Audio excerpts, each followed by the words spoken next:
She's about 16, 17 pounds. She's a little sweetheart.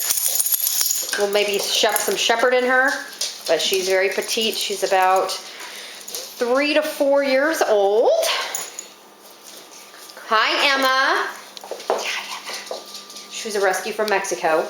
We got her off the streets in Ensenada, got her spayed, microchip, vaccinated, everything. She's just a happy little girl and very thankful to have gotten herself a green card. Hi, little one. Come on, walk around.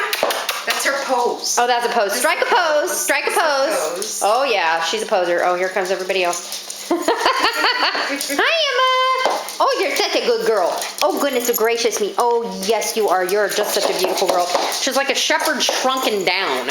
She's so small, huh? She's a pretty girl. She's a beautiful girl.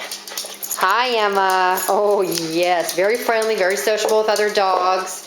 She'd make somebody a great indoor-outdoor dog. Hi. Yes, a pretty girl. All right, Emma.